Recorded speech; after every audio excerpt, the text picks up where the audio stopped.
Hello everybody. आज की इस वीडियो में मैं क्वांटम मैकेनिक्स से कुछ इंपॉर्टेंट प्रॉब्लम डिस्कस कर रहा हूँ और जो ये प्रॉब्लम डिस्कस करूँगा वो सभी प्रॉब्लम कंपटीशंस के लिहाज से काफ़ी इंपॉर्टेंट हैं, चाहे वो गेट नेट पार्क स्टिफर के स्टूडेंट हों, चाहे IIT JEM के स्टूडेंट्स हों। सभी प्रॉब्लम इस तरीक़ा की डिस्कस की हैं मैंने इस वीडियो में, जहाँ से क्वेश्चंस रेगुलर पूछे जाते हैं कंपटीशंस में। तो ये जो एन जेटली की बुक है उससे कुछ अनसॉल्व प्रॉब्लम्स इसमें मैंने लिए हैं और कुछ और बहुत महत्वपूर्ण चीज़ें इसमें डिस्कस की हैं। तो पहले जो मैंने पहली प्रॉब्लम डिस्कस की है वो है कम्यूटेटर निकालना है हमें LZ और cos फाई का, और इसे प्रूव करना है कि इसका कम्यूटेटर की value IH cut sine phi होगी। तो ये हमें जो डिस्क्रिप्शन इसका समझाना है कि किस तरीक़ा से ये वैल्यू इसके इक्वल आएगी। साथ साथ कई बार क्या होता है कि ये वैल्यू पूछ सकता है कम्यूटेटर LZ cos फाई की वैल्यू कैलकुलेट करें। साथ साथ ये भी पूछता है कई बार फाई की वैल्यू दे देता है कि फाई की वैल्यू अगर हमारी π/2 है तो ये वैल्यू कितनी होगी। तो फिर पहले जो LZ cos फाई है इसका कम्यूटेटर प्रूव कर दें IH कट साइन फाई, और बाद में जो भी जिस भी एंगल के ऊपर ये वैल्यू पूछी है उस एंगल की वैल्यू को पुट कर दें। तो इस टाइप के क्वेश्चंस पूछे जाते हैं। तो इसे सॉल्व करने के लिए हम क्या करें, LZ cos फाई और इस जो हमारा ये ऑपरेटर्स हैं इसकी कम्यूटेटिव प्रॉपर्टी यूज हमें करनी है और वेव फंक्शन साई को यहाँ पे ऑपरेट कर देना है, क्योंकि जब भी हम आइगन वैल्यू कैलकुलेट करते हैं किसी भी कम्यूटेटर का तो उसके ऊपर एक वेव फंक्शन ऑपरेट कर देते हैं, और फिर वेव फंक्शन को ऑपरेट करने के बाद जो वेव फंक्शन से पहले की चीज़ है वो उसकी आइगन वैल्यू होती है। क्योंकि हम सब जानते हैं कि जो अगर कोई ऑपरेटर P है और उसके ऊपर वेव फंक्शन साई हम ऑपरेट करा दें तो ये हमारा लैम्डा साई होगा, और जो P है ये ऑपरेटर है और साई जो वेव फंक्शन है लैम्डा एनर्जी आइगन वैल्यू है इस वेव फंक्शन जो हमने ऑपरेट कराया है ऑपरेटर P के ऊपर इसके करस्पॉन्डिंग, और wave function as such repeat होता है। कई बार क्वेश्चंस में क्या होता है कि वेव फंक्शंस जब हमारा ऑपरेटर के ऑपरेट होने के बाद रिपीट नहीं होता तब हम एनर्जी आइगन वैल्यू को एवोल्यूट नहीं कर पाते हैं, ये भी याद रखें। कई बार क्या होता है कि कोई ऑपरेटर्स जब हम अप्लाई करते हैं तो वो क्या करता है कि वेव फंक्शन के ऊपर जब हम ऑपरेट करा देते हैं तो वेव फंक्शन की शेप को चेंज कर देता है। जैसे हम d/dx ऑपरेटर लें, एक एग्जाम्पल के तौर पर मैं बता रहा हूँ, d/dx लें और वेव फंक्शन साई जो हम सपोज किया a sin kx ले लें, यहाँ पे ए कोई कांस्टेंट क्वांटिटी है, के वेव वेक्टर है। तो जैसे हम d/dx इस पर साई पे ऑपरेट कराएंगे तो d/dx ए साइन kx करेंगे तो ये हमारा साइन kx का डिफ्रेंसिएशन जो होगा वो हमारा k cos kx होगा। तो साइन kx क्योंकि रिपीट नहीं हो रहा तो हम एनर्जी आइगन वैल्यू नहीं निकाल पाएंगे, और क्योंकि वेव फंक्शन ने अपनी शेप को चेंज कर लिया है, साइन वेव फंक्शन cos बन गया है, तो यहाँ पे एनर्जी आइगन वैल्यू एवोल्यूट नहीं कर पाते हैं। तो यहाँ पे हम सॉल्व करने के लिए इसे क्या करें, LZ cos फाई इसका कम्यूटेटर ले लें। कम्यूटेटिव प्रॉपर्टी हमें पता है कि अगर कोई हमारा एक ऑपरेटर A है और एक ऑपरेटर B है तो उसकी कम्यूटेटिव प्रॉपर्टी होती है AB माइनस BA। तो उसी प्रॉपर्टी को यूज करें, LZ cos फाई को हम लिख पाएंगे LZ cos फाई और वेव फंक्शन साई को ऑपरेट कर दें माइनस cos फाई और LZ और वेव फंक्शन साई को ऑपरेट कर दें। तो ये हमने LZ cos phi minus cos phi LZ commutative property से हमने इसको सॉल्व किया है। जो हमारा कम्यूटेटर जब हम ऑपरेटर AB का हम कम्यूटेटर जब हम एक्सपेंड करते हैं तो इसे लिखते हैं operator A operator B minus B operator A operator, उसी प्रॉपर्टी को यूज किया है। और A की जगह पे LZ ले लें, B की जगह पे cos फाई ले लें और साथ साथ वेव फंक्शन साई को ऑपरेट कर दें।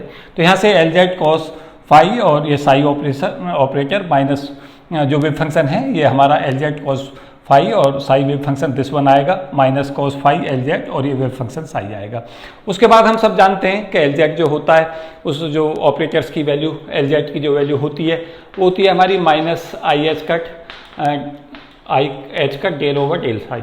तो ये हमारा वैल्यू होती है इसकी minus IH cut del/del phi, और H कट यहाँ पे h/2π होता है। तो ये LZ की जगह पे ये पुट कर दें minus IH cut del/del phi और cos फाई और psi wave function minus cos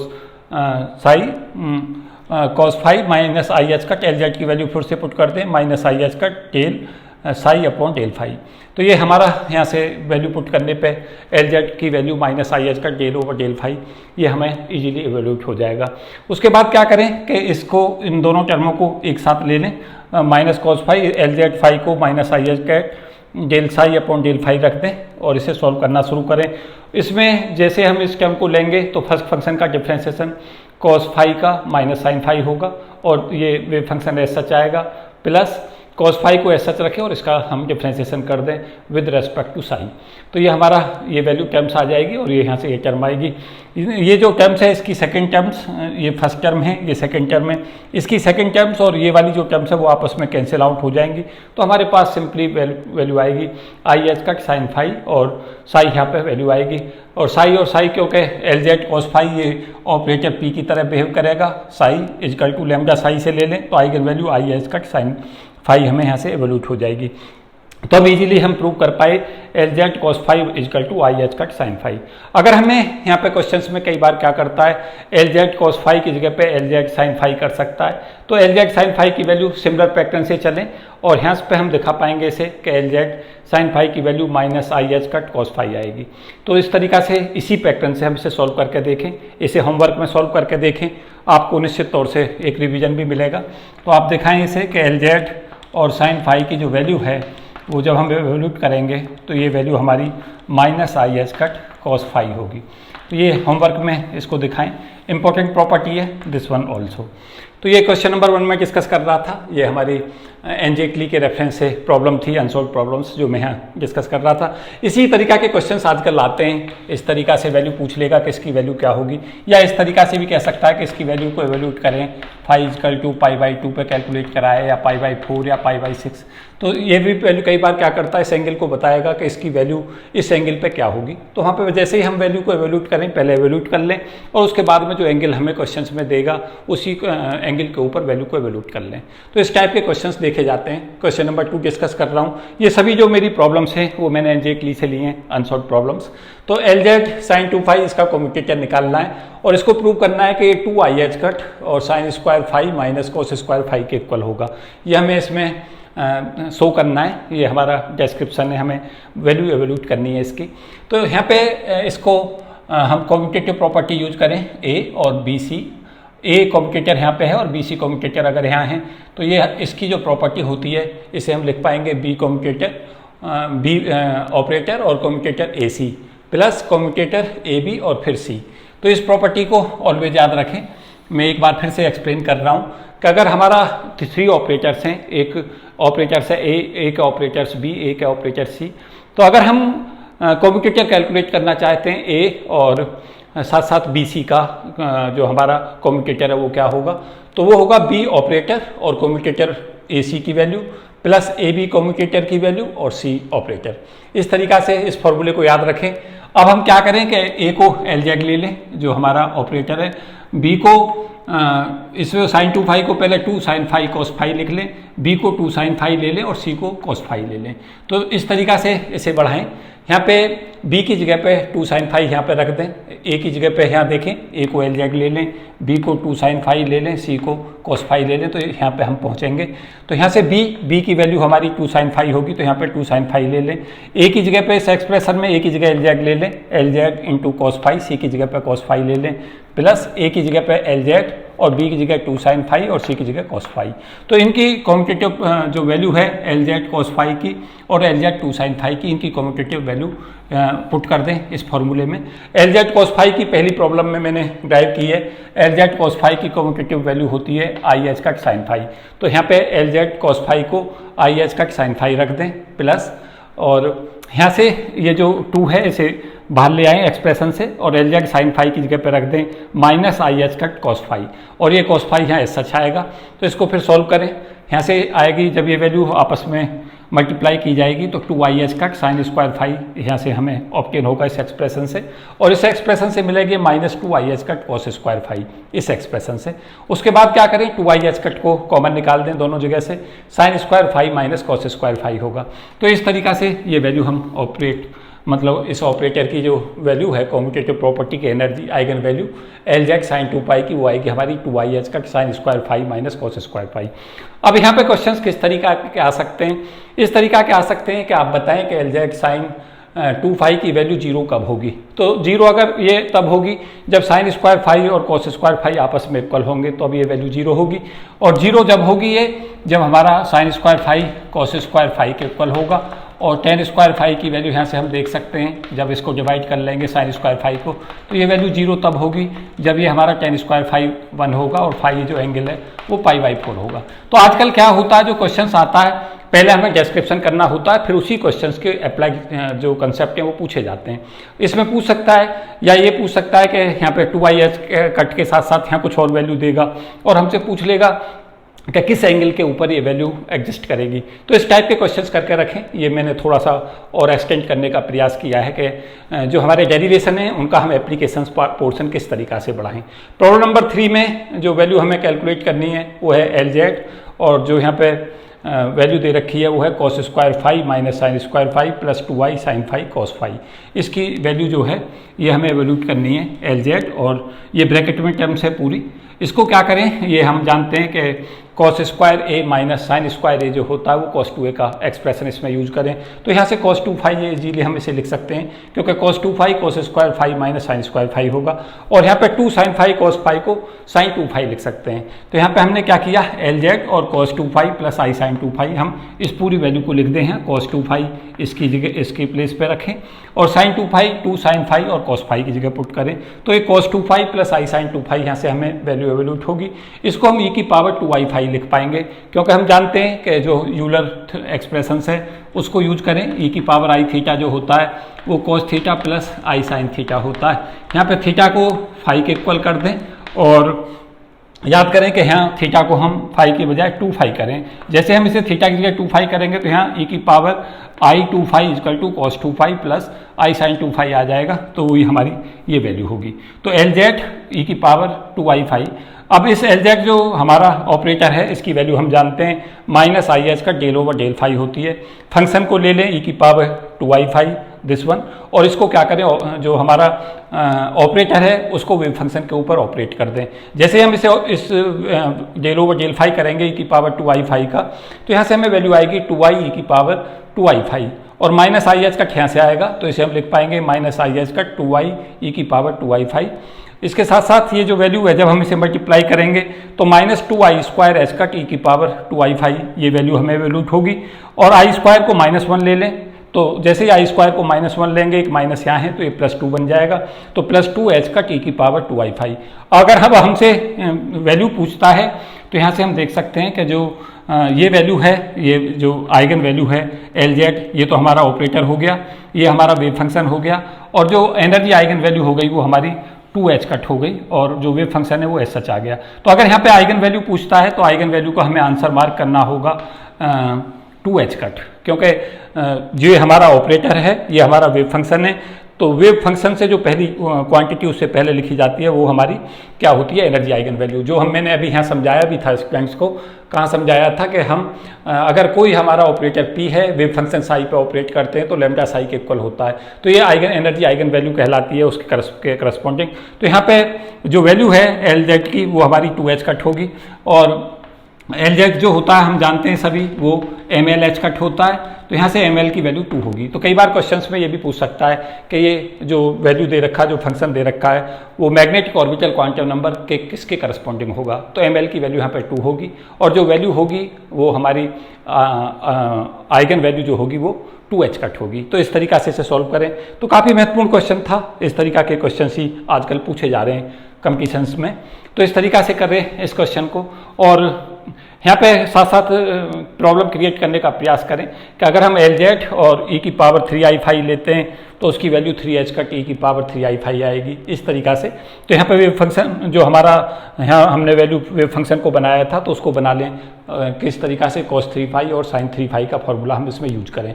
तो क्या होता है कि जो क्वेश्चन है उस क्वेश्चन को वहाँ तक भी करें और उससे आगे भी बढ़ने का फर्दर प्रयास करें, क्योंकि ये जो मैंने 3 क्वेश्चन कराए हैं वो कॉम्पिटिशन्स के लिहाज से काफ़ी महत्वपूर्ण हैं, लगातार क्वेश्चन इन पर आते रहे हैं।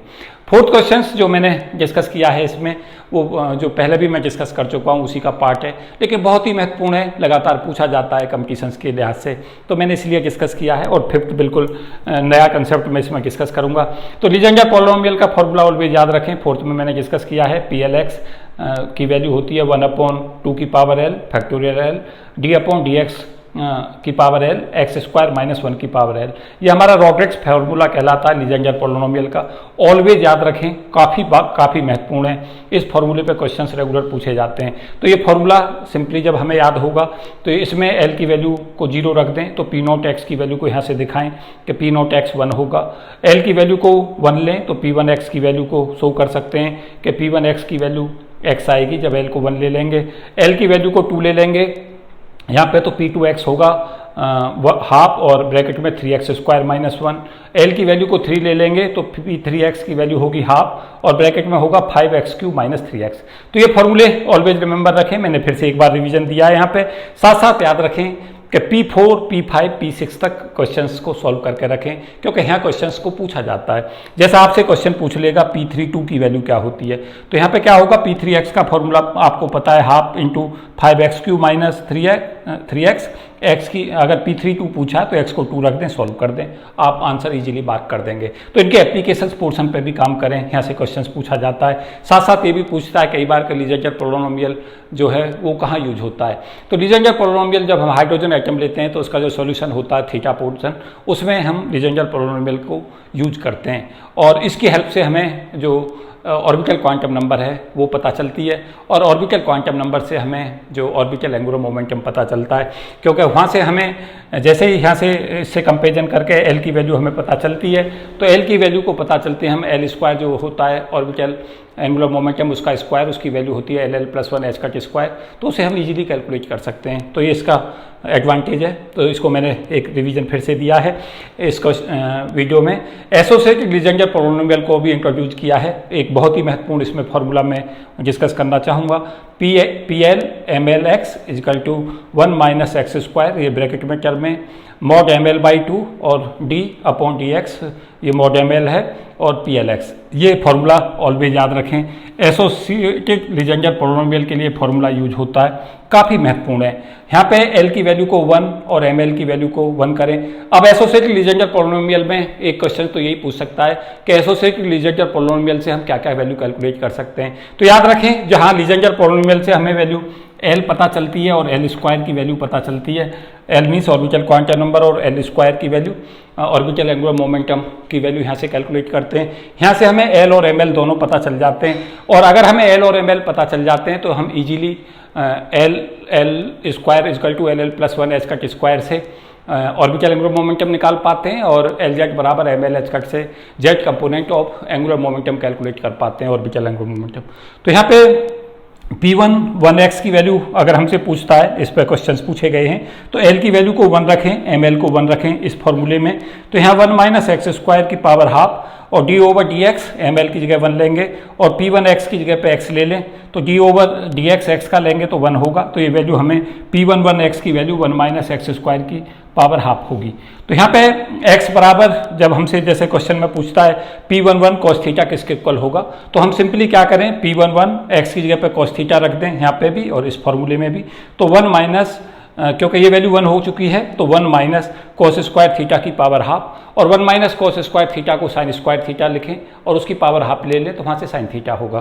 तो P11 कोस थीटा की वैल्यू साइन थीटा होगी।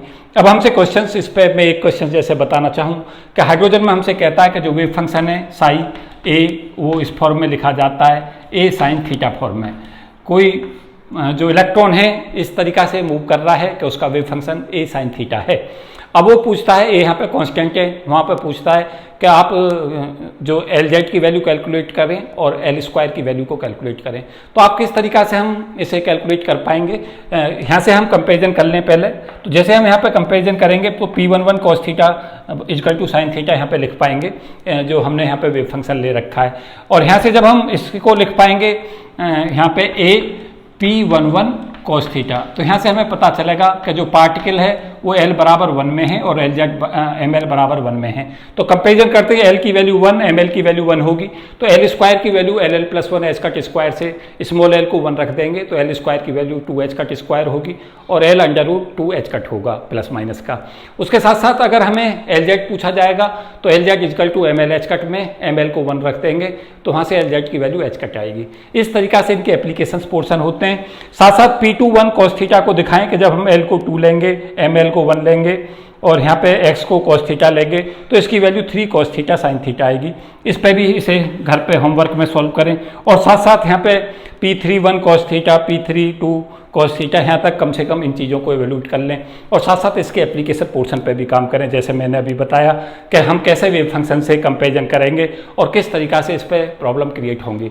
तो काफ़ी महत्वपूर्ण और काफ़ी इम्पोर्टेंट वीडियो है ये, जिसमें मैं डिस्कस कर रहा था कुछ बहुत ही महत्वपूर्ण कंसेप्ट और बहुत ही इम्पोर्टेंट जो एप्लीकेशंस पोर्शन है उसे बता रहा था, क्या क्या पॉसिबिलिटीज़ हैं, क्वेश्चंस कैसे बनते हैं, कैसे आ सकते हैं। तो क्या करें कि जेटली की जो ऑन द प्रॉब्लम है, जो बहुत अच्छी प्रॉब्लम है, उन्हें सॉल्व करें। बहुत मुश्किल क्वेश्चनों को सॉल्व ना करें, उन क्वेश्चनों को कभी भी सॉल्व ना करें जो 1 से 2 पेज में जाते हैं, तो क्योंकि उनमें इतना ज़्यादा समय लग जाता है कि वहाँ पेपर में निकालना उन्हें मुश्किल होता है। तो मैं जब भी क्वेश्चन को डिस्कस करता हूँ, जब भी मैं आपको यहाँ डिस्कस करता हूँ, जब भी वीडियो देता हूँ, तो इस तरह ये कोशिश करता हूँ कि वो जो क्वेश्चन हैं वो पेपर में उसी लेवल के हों जो पेपर में आते हैं और साथ साथ वहाँ पेपर में हम टाइम को भी मैनेज कर पाएँ। तो मुझे उम्मीद है कि निश्चित तौर से ये जो फिजिक्स कम्युनिटी है उसको निश्चित तौर से एडवांटेज देगी और आपके एक कंसेप्ट को रिच करने में सहयोग करेगी ये वीडियो। तो आप बताएं ये वीडियो आपको कैसा लगा। मैं कुछ और आगे क्वांटम मैकेनिक्स जेटली से कुछ और इम्पोर्टेंट कंसेप्ट और जो उनकी अनसॉल्व प्रॉब्लम्स हैं उन्हें डिस्कस करता रहूँगा, लेकिन आप बताते रहें कि और आपको क्या रिक्वायरमेंट है। तो काफ़ी इम्पोर्टेंट वीडियो मैं इसे कहूँगा। साथ ही साथ ये कहूँगा कि आप अपना हार्डवर्क जारी रखें और अपने जो कंसेप्ट हैं उनको लगातार साउंड करते रहें। Thank you and best wishes for all of you. जय हिंद।